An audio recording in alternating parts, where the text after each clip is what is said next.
रक्षाबंधन का त्यौहार आने वाला है। मैं बनाने वाली हूँ नारियल की सुपर शुद्ध मिठाई। तो इसके लिए हमने 2 कच्चे नारियलों को तोड़ लिया था, अच्छी तरह से धो लिया है। अब इस नारियल का हम ऊपरी पार्ट निकाल देते हैं। एक जो काला छिलका है इसको हम छीलने वाली चाकू से निकालेंगे। अगर इससे ना निकले तो आप सिंपल चाकू से भी निकाल सकते हैं, आसानी से निकल जाता है। तो ये देखिए, इस तरह से हमने ऊपरी पार्ट निकाल दिया है। अब ये बिल्कुल सफ़ेद हो गया है। इस तरह से हमने सारे नारियल का छिलका निकाल लिया है। अब नारियल को हम छोटे छोटे टुकड़े कर लेते हैं। तो ये देखिए, बारीक बारीक कट करके हमने नारियल भी तैयार कर लिए हैं। बारीक कट करने से क्या होता है, जब हम मिक्सर में पीसते हैं तो फटाक से पिस जाता है, ज़्यादा टाइम नहीं लगता है। तो इतना नारियल तैयार हुआ है। एक बड़ी कटोरी भर के हम इसमें डालते हैं 2 चम्मच पानी। 2 चम्मच यानी 2 टेबल स्पून पानी। पीस करके बारीक पेस्ट बना लेते हैं। तो जहाँ तक आपसे फाइन हो सके उतना बारीक पीस लीजिए। ताज़े नारियल की मिठाइयाँ बहुत अच्छी बनती हैं, सिंपल भी होती हैं और घर में आसानी से बन भी जाती हैं, खर्चे भी बहुत कम आते हैं। तो पूरे नारियल को हम निकाल लेते हैं। मिक्सर में थोड़ा सा हमने दूध डाल दिया और वो नारियल भी निकाल लिया।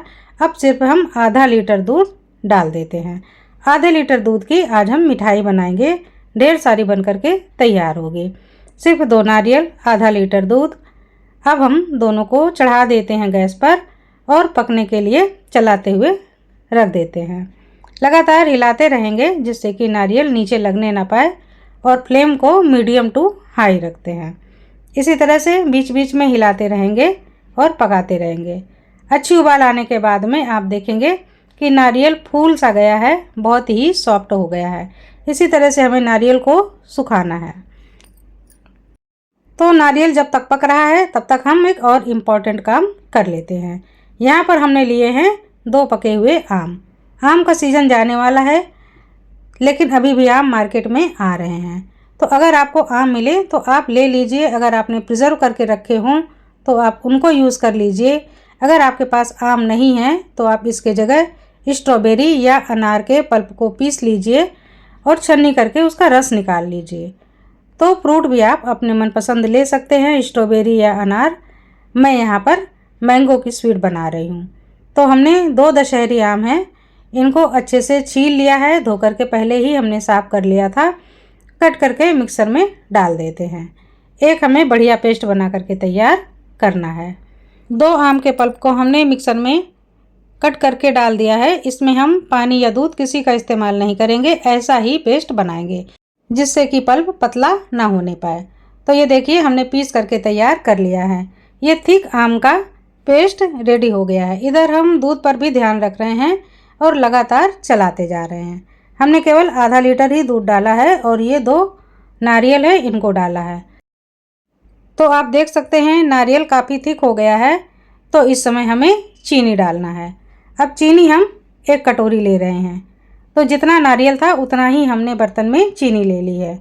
ये बराबर मात्रा है, इससे ज़्यादा भी ले सकते हैं, थोड़ी सी कम भी कर सकते हैं, लेकिन इतना परफेक्ट है। 1 कटोरी भर के नारियल था, 1 कटोरी ही चीनी डाल देते हैं।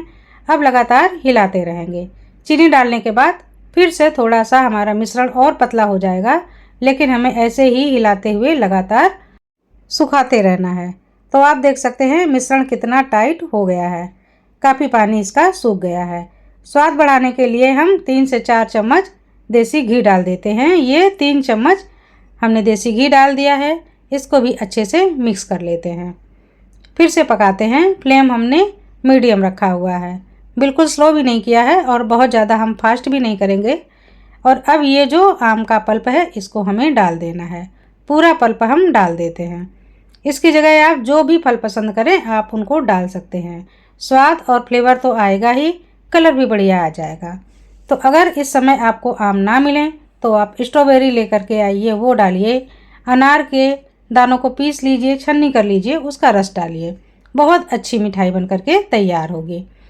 तो अब हमें फिर से पकाना है। अभी आम की वजह से थोड़ा सा मिश्रण पतला हो गया है। लगातार फिर से चलाते रहना है और फिर से ऐसे ही सुखाते रहना है। तो अब हम यहाँ पर डाल रहे हैं मिल्क पाउडर। अब जितना नारियल और हमने चीनी ली है इतना ही हम मिल्क पाउडर ले रहे हैं। सारी चीज़ें बराबर बराबर हैं, कोई भी हम कम ज़्यादा नहीं ले रहे हैं। पूरा मिल्क पाउडर हम डाल देते हैं। लेकिन हमने एक छोटी सी गलती की है, मिल्क पाउडर को बाद में डाला है। ये हमें पहले दूध में डाल देना चाहिए था। जब नारियल पक रहा था तो उस समय इसमें गांठें नहीं पड़ती, हालांकि अभी भी नहीं पड़ेंगी, लेकिन जो छोटी छोटी सी हल्की सी गांठें पड़ रही हैं इनको अब हमें अच्छे से हिलाते हुए चलाना है, जिससे कि एक भी गांठ ना रहे। तो मिल्क पाउडर में गांठें पड़ जाती हैं, आइंदा से मैं भी ध्यान रखूँगी। और फ्रेंड, मैं आपको बता भी रही हूँ कि जब हम दूध को पकाएं उसी समय हम मिल्क पाउडर को डाल देंगे तो ज़्यादा मेहनत नहीं पड़ेगी। तो ये देखिए, मिल्क पाउडर से मिश्रण बहुत तेज़ी से सूखता है और हिलाते हुए हमने अच्छे से सुखा भी लिया है। और यहाँ पर हमने इलायची का पाउडर डाल दिया है, ये 1 छोटा चम्मच है। इसको भी अच्छे से मिलाते हुए अब सारे मिश्रण को हमें काफ़ी थिक करने तक पकाना है। और अब हमें चम्मच को बिल्कुल भी बंद नहीं करना है, लगातार चम्मच से उलटते पलटते भी रहना है, क्योंकि इस स्टेज पर मिश्रण को चिपकने का ज़्यादा चांस रहता है। बर्तन हमेशा मोटे तले का लीजिए तो मिश्रण आसानी से आप बना सकेंगे। थोड़ी देर अगर छोड़ भी दिया तो जलेगा नहीं। अब लास्ट में हमें मिश्रण को चेक करना है, तो हम ऐसे चेक करते हैं, थोड़ा सा मिश्रण निकाल लेते हैं, हल्का सा ठंडा करके हाथ में गोल लोई बना करके देख लेते हैं। तो ये गोली की तरह गोल बन गया है, यानी कि मिश्रण हमारा रेडी है। और इधर आप देख सकते हैं कि पैन भी छोड़ रहा है, पैन में चिपक नहीं रहा है। अब पूरी तरह से मिश्रण तैयार है। तो एक थाली को हमने हल्का सा घी लगाकर ग्रीस कर लिया है। अब ये जो पका हुआ मिश्रण है सारा हम नारियल का मिश्रण थाली में डाल देते हैं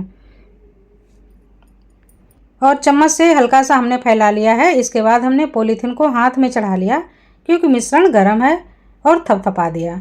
तो ऐसा करने से बिल्कुल चिकनाई से बहुत अच्छे से मिश्रण फैल गया है।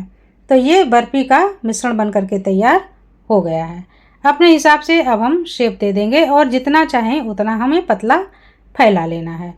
तो अब हमें थोड़ा सा डेकोरेशन कर लेना है। यहाँ पर हमने बादाम और काजू के बारीक टुकड़े कर लिए थे, इनको दूर दूर डाल दिया। और ये गुलाब की पंखुड़ी है, ये सूखे हुए गुलाब हैं, इनकी हमने बारीक कतरन कर ली और इनको भी डाल दिया। हाथों से थोड़ा सा प्रेस कर लेते हैं। थोड़ा सा केसर हम कहीं कहीं पर केसर के धागे भी ऐसे चिपका देते हैं, देखने में थोड़ा सा अच्छा लगता है। पर केसर महंगी चीज़ है, अगर ये नहीं है तो बिल्कुल भी डालने की ज़रूरत नहीं है। हमारे पास रखा था तो ही डाला, मैं अलग से लेकर नहीं आती। और अब हमें कट कर लेना है। ये सारे काम हमने अभी कर लिए हैं। ऐसा नहीं है कि आप इसको ठंडा करेंगे तो कटेगी नहीं। ये बर्फ़ी बहुत सॉफ्ट होती है, ये ठंडे होने के बाद भी कट हो जाती है। तो चाहे तुरंत कट लगा लीजिए, चाहे बाद में कट लगा लीजिए। तो एक पीस मैं आपको निकाल के दिखा रही हूँ। तो ये देखिए कितने आसानी से नारियल की बर्फ़ी की पीस निकल रही है। तो बन करके तैयार हो गई। कोई इसमें कलर नहीं है, कुछ भी अलग से हमने ऐसा नहीं डाला है जो अनहेल्दी हो।